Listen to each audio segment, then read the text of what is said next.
Whether you're thinking about quitting your job, starting a side hustle, or just curious about the realities of being your own boss, this podcast explores the possibilities of being unemployed for a living.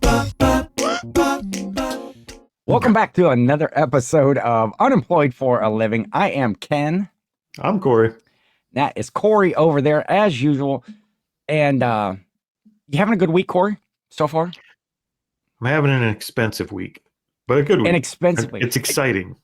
You are, and your expensive week, I assume you're talking about what our topic is today that we'll get into. We'll get into in just a moment, but hey, I wanted to throw out, a little public service announcement. If you're watching this when it comes out on the day, your taxes are due tomorrow. Tomorrow will be April the 15th. File the extension. Don't give Uncle Sam's money yet. Yes, you need to get that extension going if you have not done it yet. But hey, we like to be helpful here. We try to be helpful, but we do try. We don't always succeed, but we do try. I would imagine today, the day that this comes out, I'll be going up and actually writing the check for my local city taxes. I'll make them wait till the end to get those. Yep. But right to the end. Yeah, it's been a good week so far. Last week's video was interesting on the live selling stuff. So if you're interested, we've made up, everybody. Like we're good. we were never totally on the outs. But yeah, I didn't talk to Cory for a couple days after that one. Not intentionally. We got busy, but no, I thought that was a great episode. I love it when we're on the opposite sides of the fence. Yeah. Like, I think it just makes a much more interesting episode. Not that I like bickering with anybody, and I don't think we were bickering, but the different viewpoints, I think, is what I think it makes for a very interesting show. I enjoyed last week. Oh, yeah. So. Yeah, it was good. So go check that out. Episode 13, I believe it was. And I'm still fighting a cold. I was fighting a cold last week. I just can't seem to let it go. So I apologize if I might sniffle and cough every now and then, but we were coming up with topics for this week, and we like to do deep dives on stuff or go into areas that we don't know anything about, but say, hey, that seems like a good idea. And just like an exciting thing that I see a lot of people doing these days, 3D printing. Yep. 3D printing. I see people making just the coolest stuff that they're just doing for like display pieces and such, or other things that people are doing as functional, everyday use pieces.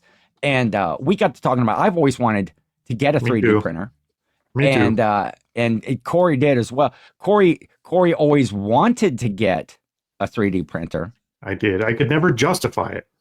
He could not. And I told him before the show, I said, well, it's a good thing that our topic wasn't going to be on, how to start your own car dealership. That's next week. Yes, we're going to do that. So Cory's going to have a very expensive week because just in the research for our topic here today on, how to get started. If you were going to get started and you wanted to do 3D printing, if that was something that was of interest to you, we always have this criteria of, what sort of equipment do you need? What sort of experience that, that sort of stuff that we go through so that we can kind of pass along what we're finding out about it. And Cory couldn't help himself. No. Well, we had to, like you said, we had to break the business down. Yes. And we had to kind of determine if it's viable and all these other areas. We look at it from every angle, or we try to with our limited knowledge. And I've been talking about getting a 3D printer. Tracy even has for months. Like it goes back. Like before that, it was a laser engraver we wanted, and I never could justify it. But this time, after breaking the business down, it made enough sense to where I signed on the dotted line, and I did buy a 3D printer. It will be here early May, which is very cool. And it's not coming till early May because it's a brand new model that actually the manufacturer is producing right now. So that is exciting.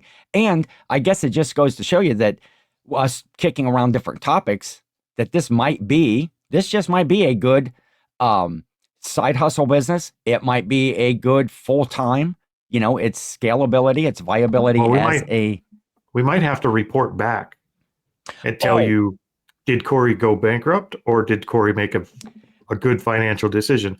Right now it's 50-50. Like we don't know. But we're going to find out.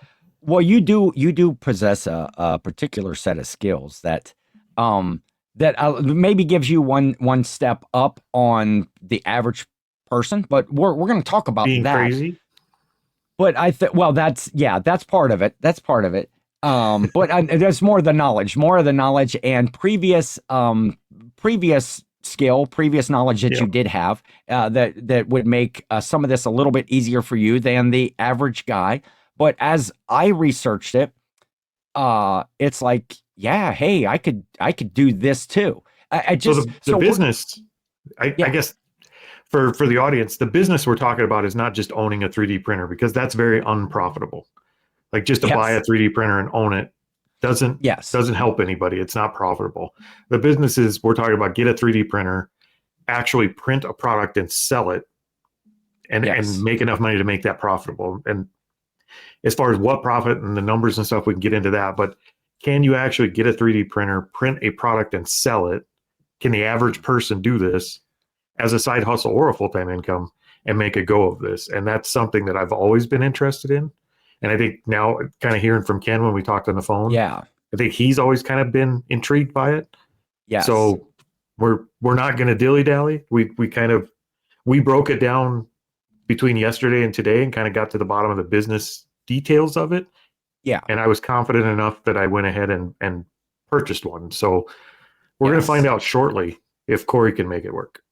Yeah. And it will be a great follow-up episode. Good case study to this one that we can, refer back to this and say, hey, were we right? And as you can tell, it already seems a little bit positive. Like, is this a good, viable I feel good about it. Or good? Yeah, so do I. So yeah, as Cory broke down, what is the business? It is 3D printing for profit. Actually producing items, whether that is bad. You should 3D print a comb for that, rug on top of your head. That'll be the first print. Your own special comb. Bed head cap. I'll wear a helmet to bed. So what would you say some of the criteria that we go to? So we'll start into this is a difficulty level from what you have seen in your research. What is the difficulty level for somebody that just went out, researched, found a printer, brought it home, and wanted to start producing stuff? I would say if we were rating on a easy, moderate, and difficult, this would be in the difficult range.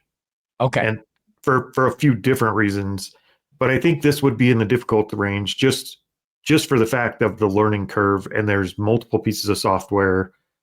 Yeah. I mean, you're going to jump into something that's going to take some actual academic study. You're going to have to learn how to do some things if you don't already have that knowledge. So because of that alone, I would say it's more on the difficult side.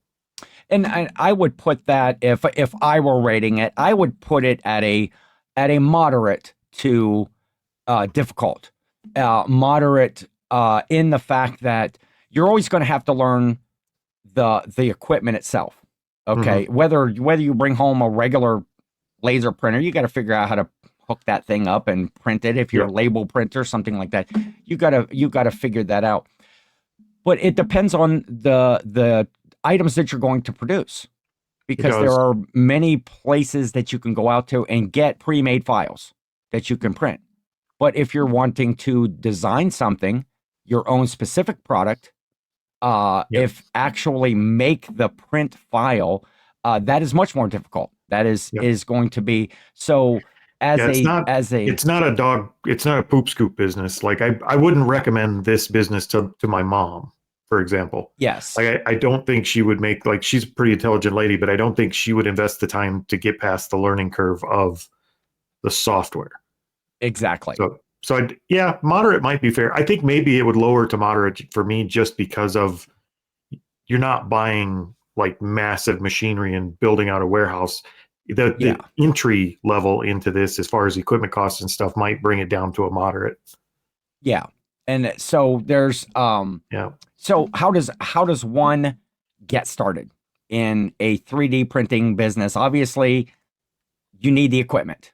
And what are we looking at in startup costs? Now, do we want to, I guess we put together a range that we thought that somebody could really get started in.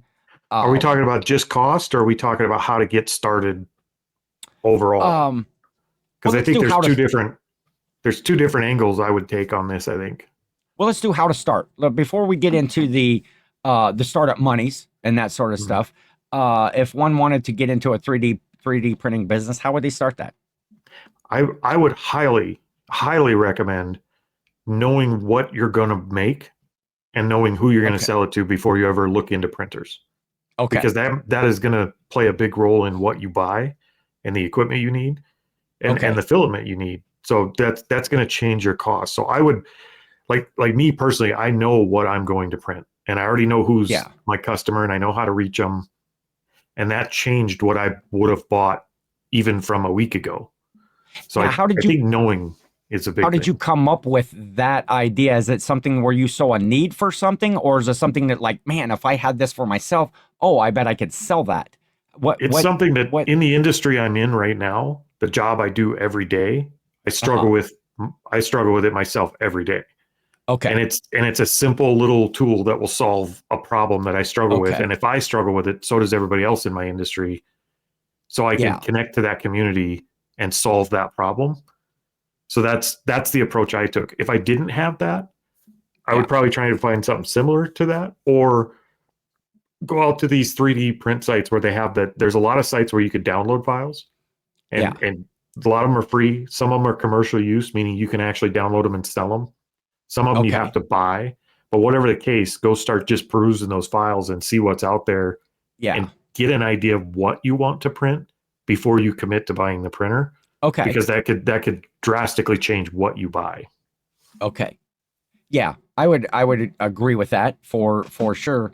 I think that's the hardest part. There is a level of just fun to the 3D printer. Yes. I think when you see the pieces, parts that other people print, or things that are out there, just the sites that I've been looking at in the research at some of these places where you can go out and buy a file that you could print, and there's so many cool things. It's so vast, and we'll talk about in scalability, but there's so many different areas that I can think of. I have a half a dozen of them on a list right now. This just before we got started, I bought these off Amazon. You know what that is? Cory is looking at. He's holding up a little plate. Is that the hat holder thing? Yeah.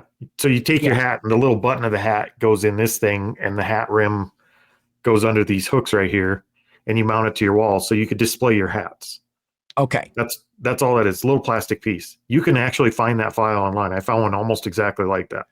Okay. And sell those. And I bought these in packs of 24 for like $24. So it ended up being like $1 a piece or something. But something as simple as that, if you know who you can sell them to, like that's a great, like, displays for collectors, things like that. As long as you have an idea of what you're doing and who you want to go to, like something like that would print like 10 minutes or less. Okay. And probably in the cost of, I don't want to jump around too much. Yeah, it might cost you $0.25. And when you were buying those in that bulk, 24 pieces, they worked out to be about $1 a piece. And I assume that, again, I don't want to jump ahead into the technicality of everything, but I assume on your printer, you said that would print maybe about 10 minutes. But what if your printer Platin allowed you to print multiple, 4 or 6 or 8 up all at one time? With that one, a little bit longer. You could definitely print like a whole tray of those. Like you could probably print a dozen of those at a time. Yeah. And how to start the business is researching, knowing what you want to sell, how to sell, and that's going to let you know what piece of equipment to buy, and then you go out. You're going to start researching those pieces of equipment, and we are not experts on any of this stuff, but we did see some different brand names of printers. Pretty good range, of printers. There's names like Bamboo. There's Anycubic. There's Flash Forge is another brand name. Creality. Reality. Yeah. I don't know if I'm saying that right. It's like creative, but it's creality. A number of different brands. I also seen you can buy the pieces parts. If you're that technical, you can buy pieces parts and you can assemble your own printer for a less of a cost. I mean, at its core, it really is just a CNC machine. It's just a gantry system with rails that go, vertically and horizontally. And it's just like any other CNC machine. And you could buy parts to build a CNC machine, even with the vertical axis that goes up and down. It'd be just like buying a CNC router table. So you could piecemeal and make these machines pretty easy. It's just the extruder parts and the software that differ. And so I guess, after, in that, start doing that research, going out, finding the type of part that you want to sell, maybe doing some of the research on the types of filaments that you might need for the particular part that you're going to have. And that's going to help you start to get the cost of materials for things. Just watching videos on YouTube of other people that are doing this already. That's where our research started. Or how to do it will let you know a little bit your time that's involved in actually, because time is money in anything. And if it's going to take you a long time to set up a file and a long time to get it going, we talked about that might cost you a quarter, but you got to factor in that time as well. Time to print is a big one people don't expect. When I first started looking at 3D printers, I was like, cool, I could just print that thing out and it's super fast. And there's nothing super fast about a 3D printer. I mean, it's pretty common to have a 4, 5, 8 hour print time on a larger file. Yeah. So just knowing that you're not going to be able to crank out 1,000 of these in an afternoon, that's important for your business model. Yes. So getting into the next, so we have a list of criteria. Did we go into cost, or is that not? Are we not there right now? That's the next thing. Startup money is. To get into this, you've kind of decided that, I want to do this because I have a product that meets a need, or I have a product that's just fun, that sells really well, that I have an avenue to sell this. What are we looking at in a cost to start this business? Mine was a little bit high because of my criteria, but I guess I don't mind telling people, I put $1,200 into my startup. That's my entire startup, start to finish. There's no hidden costs, but it's because of the criteria I had for my product. Yeah. But I really do think, depending on what you're building, if you just want a general 3D printer and generic filaments, you can even get them on, even in nowhere, South Dakota, I can find 10, 15 of them on Marketplace for anywhere from $100 to $300 with filament to start you out. I wanted something that was more pull out of the box, plug it in, and it worked. Yeah. And it had to meet some other criteria. And that changed my price. But I do think Ken and I talked about it, and we said anywhere between $500 for the low end? Yeah, I think that's fair. 500. We had a range to get into this, depending on what you're going to do, about $500 to $1,500. Yeah, all in. You would have a good base that you could start producing items that you want to do. That could even be a little bit less than the 500. If you're deciding that, hey, I'm just going to print little smalls or whatever, little trinkety side items, you could get a little bit less than that for a startup cost. There was a 4-inch by 4-inch desktop 3D printer with 2 spools of filament on Marketplace here in my area that I think they wanted $75 for, and that was the printer and 2 spools of filament. So if you're just printing Christmas ornaments or something small, I really do think you could bootstrap this and do it small. Yes, and get your foot in the door and get started and see if you like it, see if if it's something, and see if your idea is panning out. As I sit here, or as I was looking at stuff, it's more and more and more I come up with all these ideas, not necessarily for a different a product or a different item, but a different genre or a different marketplace or a different niche market that you could sell parts to. There's so many. Or sell pieces. So, and really, I mean, $500 to $1,500 is, to me, is not a hateful price to start a business that has the potential for It has very good scalability. It has very good potential in the end. Again, There's a it's lot of all people the making, effort that you put into it. yeah, there's a lot of people making six figures in this business, and Yeah, they're not doing it with one printer. I think that's important. They're not doing yeah, it with one printer, but they started with one. So yes, there's a lot of people who have scaled this business into a six figure, like a mid six figure, not like just $999,000 and 99 cents. Like yeah. they're in the 400 or 500 range, and it's because And they started with one printer and scaled up. So I think your product, if you know your product and you know your customer, I yeah, I think it's like any other business. I think the ceiling is largely dependent on you finding a product and a customer you could sell it to. yeah.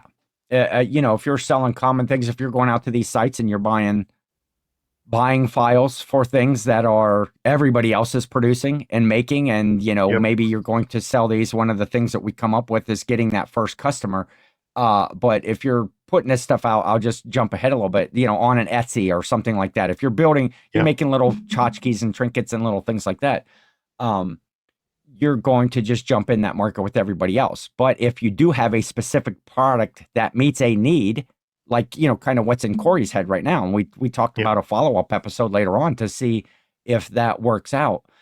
And I'm excited because I don't really know. I know one of Cory's thoughts that he's thinking, but I don't know I'll never figure out what's going on in that whole brain, what Not a rattles lot. around up there at all. Not But a lot.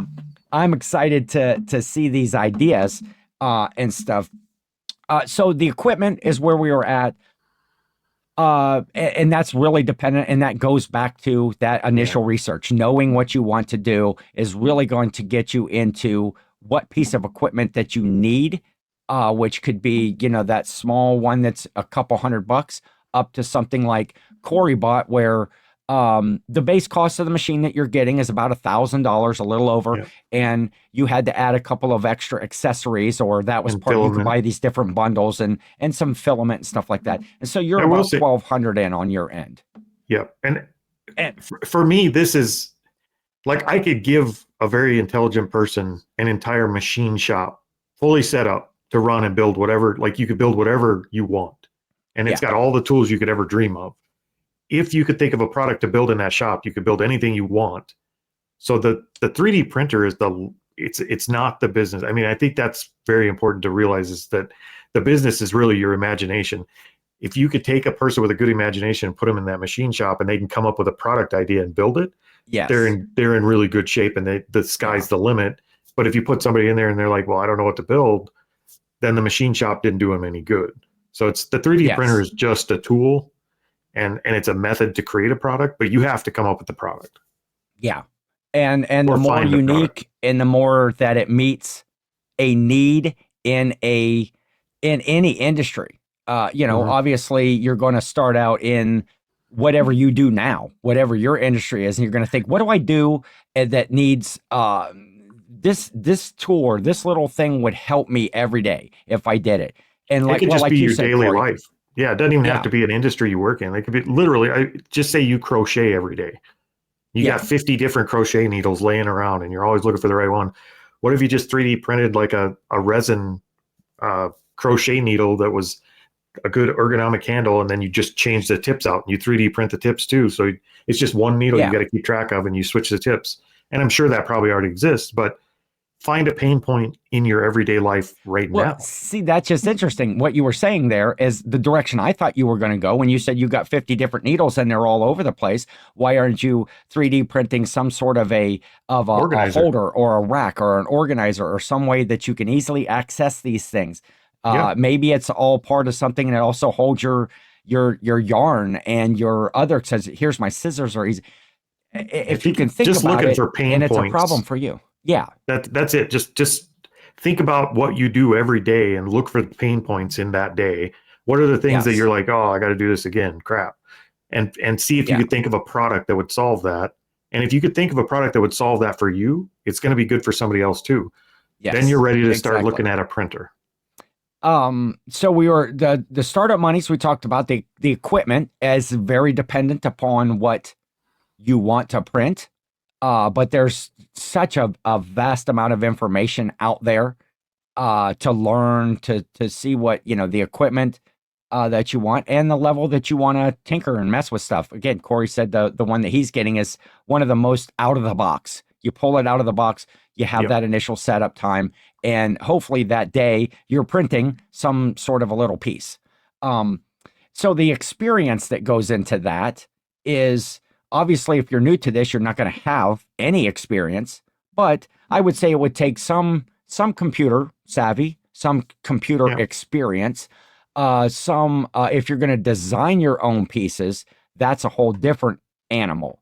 It's not like using a Photoshop or something like that. There's a no, the learning curve is much higher. I will tell you something that kind of started me in my younger years that's helped me a lot in this field.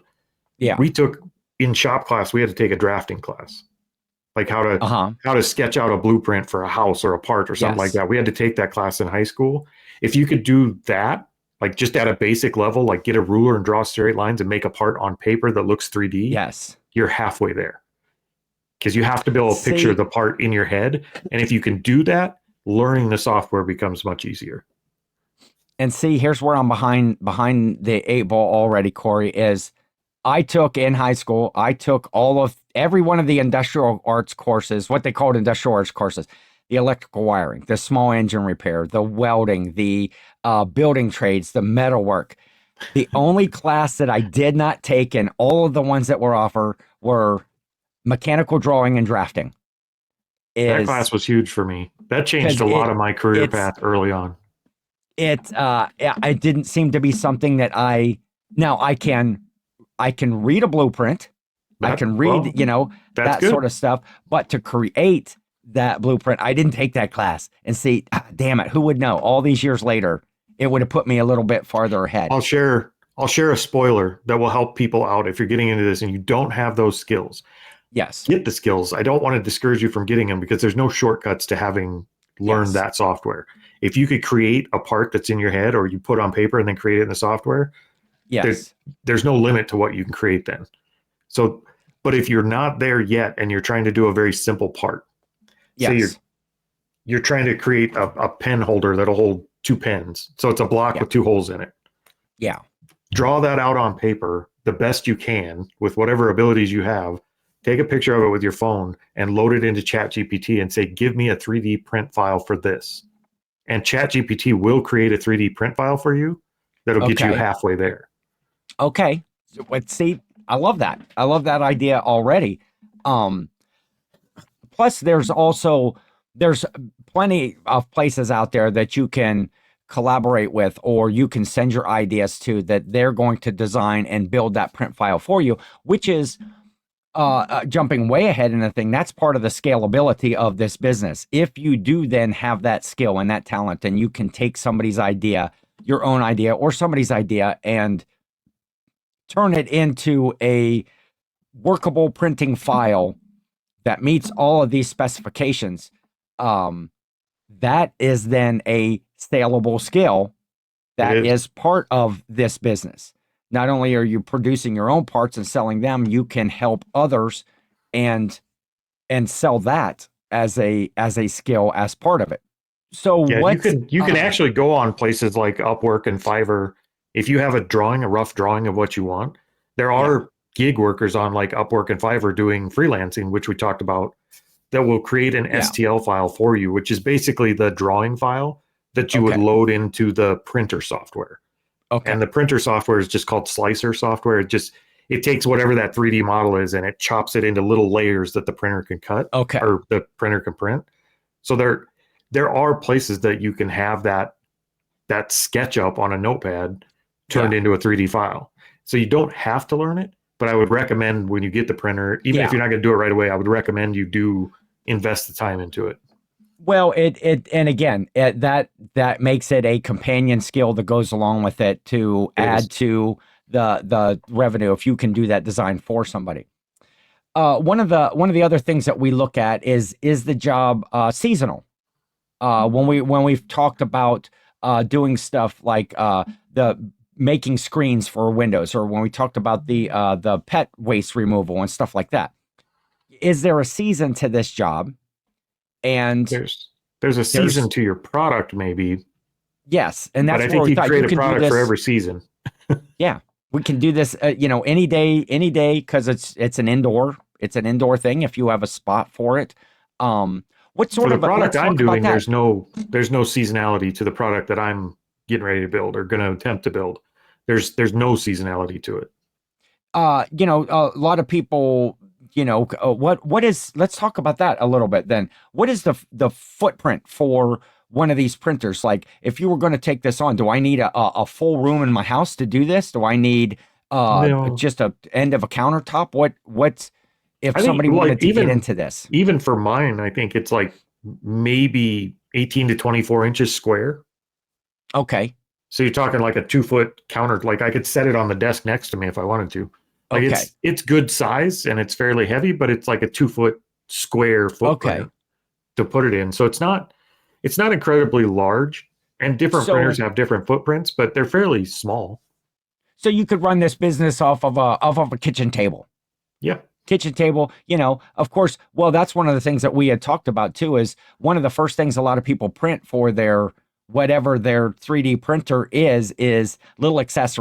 accessories to do holders, hooks, racks, whatever. You're going to have your different filaments and stuff. You got to keep those someplace. So, you have a little bit of an area. You may have a rack for those. You might have, there's different tips and stuff like that you might use. So let's just say again, if you had a kitchen table size area, you could run this business. It's not going Pretty to take. comfortably. Yeah. Yeah. Okay. Yeah, I would say that's pretty comfortably. That includes having extra filament around and a space to work with your Yeah. laptop. Like, yeah, I think pretty comfortably. You will need a Okay. computer or a laptop of some sort to Oh, work. that's something that Yep. we didn't talk about as far as the equipment. We talked about filaments and the actual equipment. You do need a computer Yep. to run this from. Are there specifications? Do you need a really powerful computer or something, that I don't to think do you it, need, or just your average no, everyday laptop? I think it depends on the manufacturer's software. So depending on what printer you get, they have different software. Okay. But in general, it's not an incredibly taxing. Like any modern computer should work just fine. Okay. Okay. Can you 3D print from your phone? Well, once you have the file, once you run it through the slicer software, which is what gets Uh-huh. it ready for the printer, like Okay. the bamboo printer that I bought, you can actually start and stop prints and everything right from your phone. You don't Okay. actually have to go back to the computer after that. Gotcha. So a computer, if you didn't have a computer and you were going to start this business, You need one. you're going to have to factor that into. So that $500 to $1,500 range is going to increase. Or if you wanted to have a dedicated computer that was right there for that, rather than using your everyday home computer or your everyday laptop, that is an additional expense. Um, Again, we were up to like seasonality. You can do this all year long. There's not a I think so. season for it, except the only seasonality that we talked about is printing seasonal items. There Right. are, if you want to get into like holiday Christmas ornaments, like right now, one of the things I see, people are printing a lot of Easter sort of things. They have these little like nesting Easter eggs and these fun little things with an egg with a bunny in it and stuff like that. That I saw a people are print that you doing. would like. What's that? They make these puzzle boxes. It's a box that Okay. there's tricks to how to get in it. Like it's a puzzle. You got to move it around, try and figure out how to get into it. Yeah. All your Christmas gifts could go in those boxes. So you have to try and figure out how to get into them. Like See, that's a whole layer of Santa Claus gifting. it is. And then I It's would a have to gift wrap and a it, of gift. course. I have to wrap it before I gave it. Then they'd have to unwrap. But that's a whole Well, you can nother. print with multiple Well, filaments. another You could topic. print the bow right on it. Well, this is true. See, I'm No getting more excited. wrapping.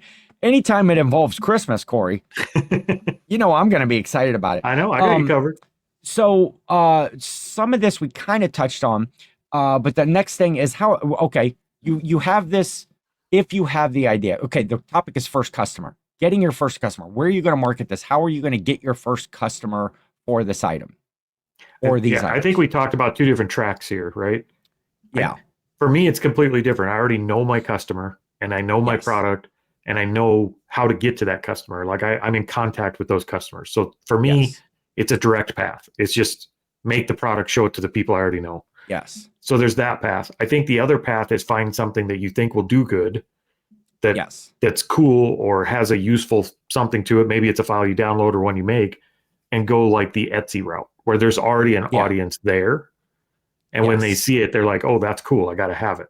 So a lot of people are really successful with this business model just on Etsy, just selling fidget spinners and weird stuff that is kind of cool. And so there's a big business just on Etsy with this if you don't know your customer. Yeah, it seems to be one of the best routes to get into it. If you don't know that customer already, or if there was, that need that you came up with, like, man, every day I have trouble with this thing. Oh, in the kitchen, if I had this little holder that did, this thing, it would be. And then you're going to go to those places and Etsy and any eBay, Macari, Poshmark, any of the sites where you can get on and sell. I've seen that in the live selling, like we talked about last week.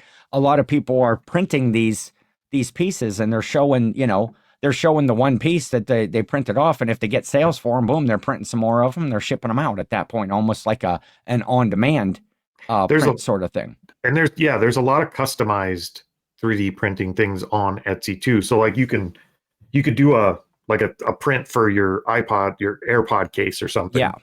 That's encloses your AirPod case and it has your name on it, or it has skull and crossbones or something on it. Like there's a lot of things you can do customized where they can choose what's on it. Now you can't print 100 of those and then just go sell them. You got to print that as the orders come in. But anything you can customize in a handcrafted market, you're going to do better with. Like it's easier to sell something if I can go on there and say, oh, my mom has this whatever, and it would be really cool to get that with her name on it. That's a much easier sell than just a generic, white case. Which, even if you're one of the a person that sells, you see a lot of those sorts of people that do that personalized stuff at like flea markets and stuff like that, or craft shows. For sure, you're printing out. If you have a good product that's going to be universal to everybody, at a craft show, you go there, you set your table up, you have all of that stuff, and then you offer that additional service of, hey, if you want it personalized, let's write out, what you want, and I'll get that to you. I'll ship it to you. So I will give you a warning in this area when you're looking at those files, or you're finding your free files, or you're creating them, or whatever the case is. Yes, I had a CNC plasma machine and ran it for quite a while. Well, I had a whole machine shop, but when I did the metal art stuff, I was doing it on a CNC plasma machine. And before that, I had a CNC router we used to cut stuff out on. So I'm kind of familiar with the whole process of the CNC side. When it comes to cutting these files, be very careful what you're cutting. Don't go cut a New England Patriots or a Pittsburgh Steelers thing or a Harley Davidson thing. Licensing is a real thing in handmade products, and they do come after you. Harley Davidson, you start selling Harley Davidson parts, you're going to get a phone call. Like those guys come after you quick. So be very careful not to be creating like Disney stuff, and like create something original, but don't incorporate that cool like Harley logo or the Disney stuff. Stay away from that unless you get licensing, and licensing is expensive.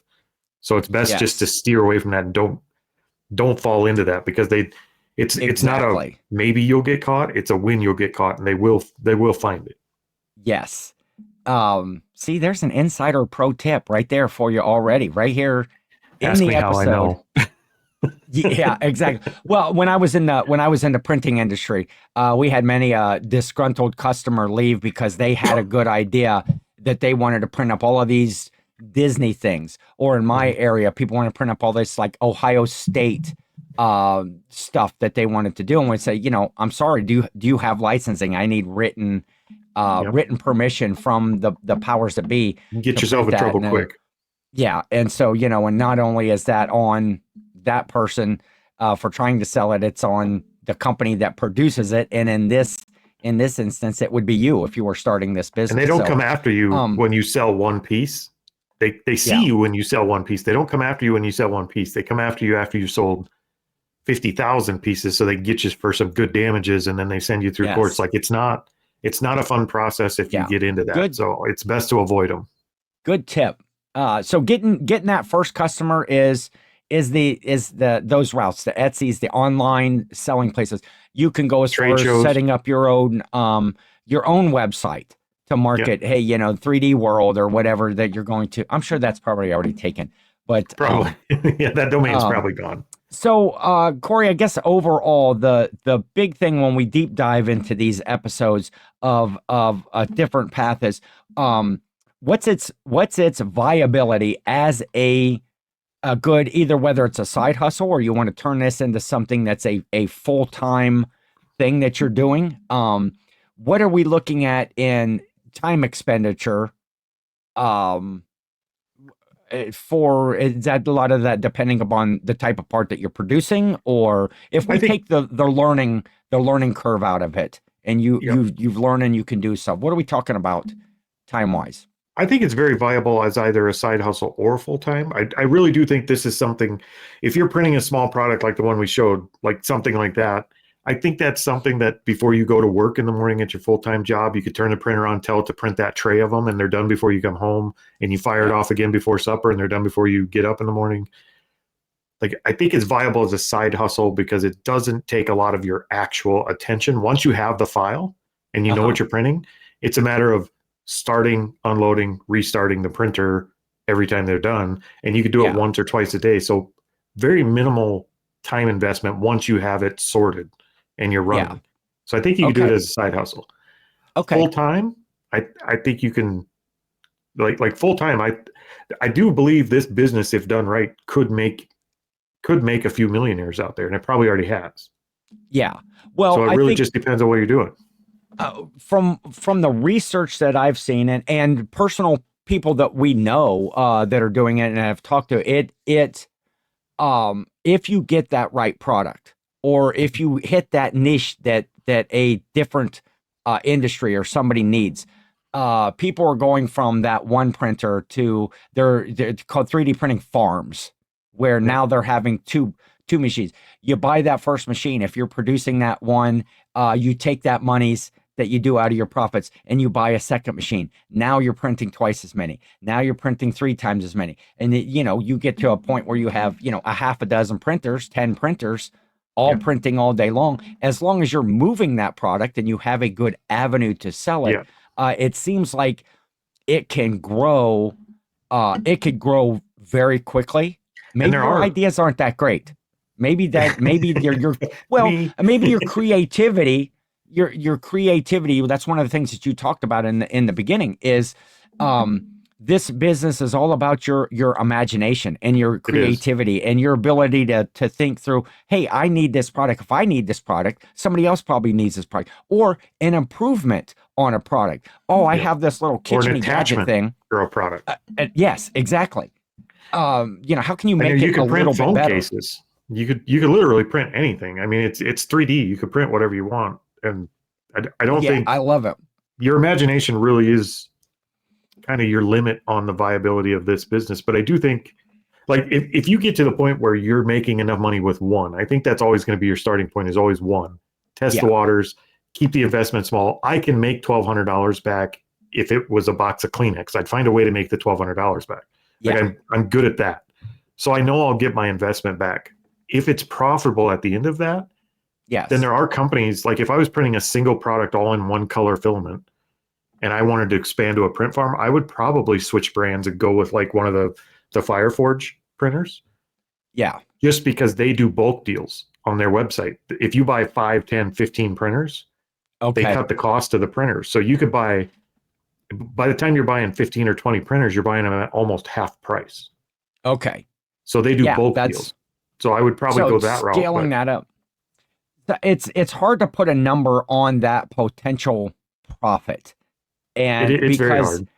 if you hit the right thing, I have like a list here. There's all kinds of kitchen-y gadgets that are out there, or kitchen stuff that you can do. A lot of us that do content creation, and you're using your GoPro cameras, and you're using your you could print your own, even if you're doing 3D printing for your own personal use. If it was for your own personal use, somebody else could probably use that too. Different camera mounts, different ways to. As we record this podcast, my laptop, in order to get it to the right height on my desk, I have it setting on a book and a tablet so that it's exactly the right height where I want it. I could take a measurement and 3D print that stand out, a laptop stand for my desk for podcasting. The day I get that and just be done. Like, and if I have that problem, somebody else does too. Somebody else probably does. So if you can make the legs adjustable, and they probably have something like that you could buy. Yeah. But if you could print it and make it unique or put a design to it, you could sell it. I know you could sell it. Yes. I'd buy one. Different, mounts for your GoPro cameras and your microphone setups and your camera setups, up here that I'm constantly adjusting my camera up here. There's got to be something that you could do. Of course, there's the whole any holiday that's out there. You could probably make a living just doing holiday stuff. Because there's holidays throughout the year. See the bookshelf behind you there. Those bookshelves always have those little pins you put in to put the shelves down on. Yeah. How many times have you lost one of those pins and needed more pins? You just print one. I mean, just for your own personal use. Yes. You could just print you could stuff do like that. Or little hooks. There are things on these shelving units here that it's like, oh, if I had this little clip, I could put these extra little things on it, but they're not out there. For Christmas decorating, now there's all kinds of different Christmas ways to hang lights and stuff like that. But I often think, oh, if I had this clip in it, but it was turned the other way, it would be much better for me. And so if I need a Christmas light. I need a Christmas light cannon. Didn't they have one in Grinch where they like shot the Christmas lights up onto the roof? I need that because I'm not getting on a ladder. Maybe I can 3D print one. I don't know. Maybe so. I'm looking forward to that. The auto industry. There's all kinds of stuff for auto industry. The kitchen gadgets, anything. The remote it gets control holder for your mind-boggling. living room. Yes. You were telling me a story of somebody that, like, for their GoPro stuff and their batteries, a little organizer tray. Yeah, Ink Picker did that. That fit right into her car. Yeah, right into got the right dimensions. Yep. I think it was them that you were also telling me they had a broken part on their washing machine. And printed it. Out there in the world, there were a place that they could find their model, their thing, find what this part was. They just 3D printed it. They fixed their own washer themselves. So just for your own personal use, endless. You can do. I will say I'll appeal to the people who are already in this business. Somebody's bound to find this and ridicule the video because we don't know what we're talking about. And I hope so, because I'm talking to you now. One thing I would love to do with my 3D printer when I get it is figure out how to like 3D model a picture. Like of a face, like my face, and make it into a bobblehead, or Ken's face and make it into a bobblehead. What is out there that allows me to 3D model someone's head and 3D print a bobblehead? Because I don't have the ability or the artistic ability. I might have the autistic ability. to pull that off in 3D software. Like, it's not an engineering drawing, it's art. Yeah. Like, I would love to figure out how to do that. Yeah. So if anybody out there knows how to do that, let me know. Let us know. I would love to do that. And again, on this show, we take topics or areas and we try to decide, could you do this as a startup business or as a side hustle or a business? And we kind of research it ourselves because it's interesting to us, and we throw out what we know. We're not 100% right on the mark. We do feel, I think, Cory, we're giving this one a thumbs up. I'm excited. I may be pulling the trigger tomorrow too. I'm excited because the potential profit is really, I don't think there is a ceiling to it. I don't think there's a ceiling. It could be. That's the cool thing about this. When you buy a 3D printer like I just did, it was a $1,200 investment, but it's like 1,000 businesses in a box.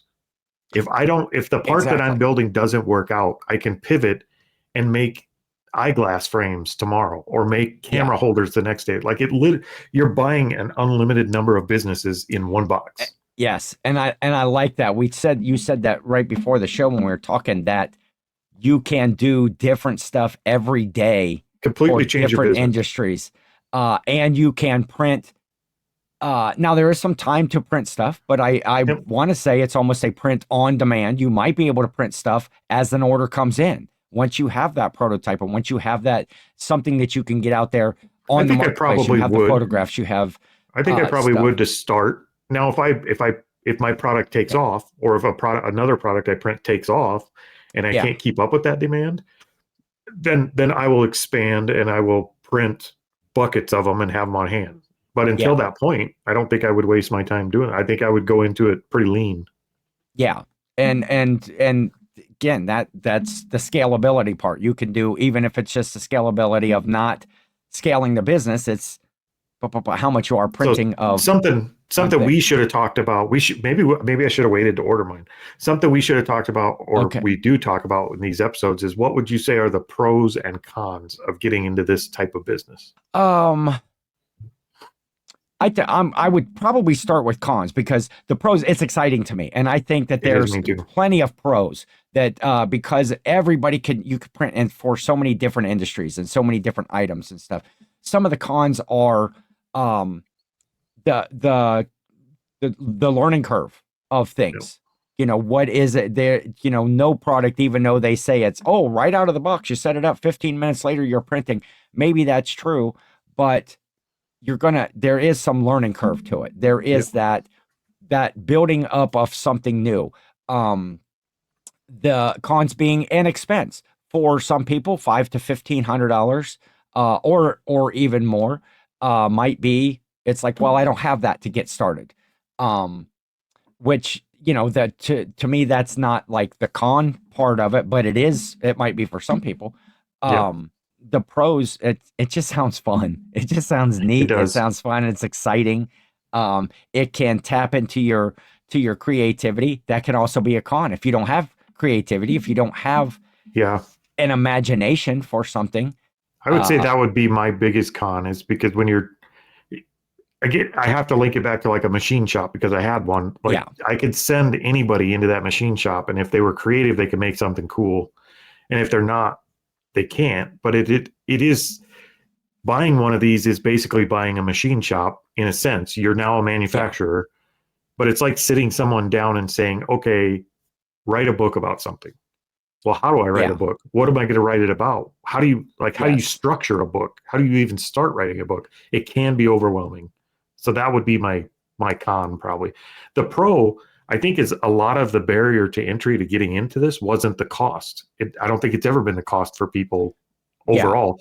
I think the barrier to entry has been that learning curve. And I think not being able to design stuff, but I think as AI develops more and more, that learning curve is going to go away.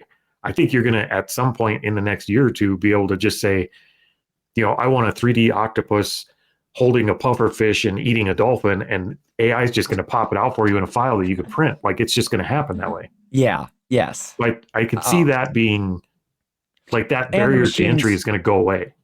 Getting so much more sophisticated. They're probably, they're going to be faster.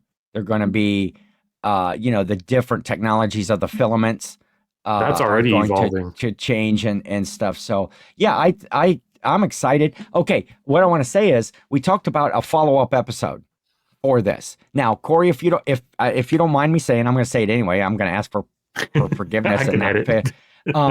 You have given yourself kind of a 6-month thing. You've said, okay, in 6 months, I would like to have made at least my initial investment back on this. You want to get your $1,200 back in 6 months. So that's setup. That is learning that. It is fine-tuning your design. You said you designed some of your products already, or how to design them. It's testing. You got to test, because you're making a functional product. You're not just making an octopus eating an octopus eating a dolphin. Where would you even come up with that? But you never know what's going on up here. You're trying to make a product for an industry. And then you have to get that marketing. You have to get that item out so that people in the industry know what it is. And so you've given yourself 6 months to do that. What I say is, can we do the follow-up episode? Today is February 4th. Well, no, here's what I'm asking. Today is February the 14th of 2025. Can we do the follow-up episode on the week that you have met you've earned back your initial investment? Yeah, assuming it happens. Okay. Well, so we'll say 6 months from now, we'll definitely have one. 6 months from now, we'll definitely have one, a follow-up where Cory says, hey, this didn't go the direction that I wanted, or these were the challenges that I had, or I would like to think that sometime in May, we're almost near the end of I'm not even getting the printer until May. That's right. The first week of May. Oh, shoot. I'm I good, but forgot I'm about not that that. good. Okay. So yeah, Corey's making money for it. He's even got the printer. Now let me ask you this. Will you start any, well, no, I guess you can't start any of your marketing because you don't know if the product is actually going to work. And I actually want to, yeah, I want to try it out. I want to make sure it works, and Yeah. I'll make videos of it working and Okay. all that stuff so that we could promote it that way. But I'm fairly confident that I can make my money back in those 6 months, but not, Okay. if not, like I Yeah. will in that first year get my money back, even if I have to print usable gadgets for people around town. Like I'll figure out a side hustle for that side hustle to make that money back. Like I'm Yes. confident in myself in being able to do that inside of a year. I would really like to hit that in 6 months with a product I Okay. already have in mind. Gotcha. So, well, since it's not until May that you're getting it, I'm going to say in June. I have full confidence in you. I know you and I know how you go. Well, hell, you bought a machine just because we were researching this show. Yeah, don't And go again, slow. hopefully we don't, like I said in the beginning, just as a goof, next week we're going to be talking about how to start a car dealership. So Corey might be, your go-to guy for your next Chevy or Ford. We don't know Come as he get jumps your in. 2002 Saturn. We'll get one on the lot. Did they make them then? I don't know. I think you could probably 3D print one of those by this time. I could. Yep. Even if they didn't So, make them. thumbs up on 3D printing. If if I'm you're doing this excited. business, please Help a weigh brother in out. the comments. Let us know. Let us know if we're way off base on Yeah. any sort of numbers. Let us know if it is a good idea for people to do. We'd love to hear that Or if you just feedback have in those tips. comments. Just Yes. any tips that we may have not thought of or that we're going to be running into in the next 6 months. Like I'd love to hear them. Like I'm amateur Yeah. level 001 here. Like we're not even to 101 yet. Or, it's very possible that we missed the big factor in Yep. this whole thing. It's like, oh wait, you guys didn't even mention this. I'm hoping my It's manufacturing background gives me enough of a shoe yeah, in to get things moving. I'm confident in the selling side, the marketing yeah. side. I'm Well, I'm not confident in the production side because it's a technology I've never used. But again, when I make a business decision, it's what's the worst that can happen. yeah, I'm out $1,200. Like I've yeah. wasted that on dumber stuff, and Well, and I like don't you say, like that, and I'll make it back, but I you don't. see them for sale It's on not huge. Marketplace all the time. So if nothing else, you could Might just be where put it mine up on goes. Marketplace, make a little bit of your money back, and go from there. But Yep. I'm excited to see how it goes. I'm excited to research it more and start thinking of that product. That something that annoys me every day. That's not Corey, and and see how Get a I can make some soundproof money box off for your that. phone. Yeah, I Just just call it the No Cory box. I just changed my yeah. What do they call those? Like a Faraday or Faraday A cage? Faraday cage? No, that's different. Something that keeps You know what that is? signals. Go ahead. A Faraday cage? Do you know what that is? Apparently not. It's I learned this when I powder coated because I did build my own like garage size powder coat oven and powder Okay. coated for a couple years. When you're spraying powder out of a powder gun, it's Uh-huh. electrically charged, like so it sticks to the metal and the metal is Yes. grounded. The electrical charge actually makes a little cage around the tip where you're spraying it out of, and it's why sometimes you can't get powder into creases and stuff because it kind of repels it. That's Okay. called a Faraday effect. So I had to learn that when I was a powder coater. Fun fact for all you 3D printing Fun fact. enthusiasts who don't need to know it. There's your bonus content for this episode. But hopefully we're going to have more info on this later. Great show. I enjoyed the topic. I'm going to be I looking really into this hope I myself. remembered that right and didn't just make a fool of myself. I think that's what it is. I'm pretty sure. I hope you did just make a fool of yourself. That'll be great. Would be Throw the that in first the time. comments if Corey doesn't know what he's talking about. And we will catch you next week on Unemployed for a Living. See ya.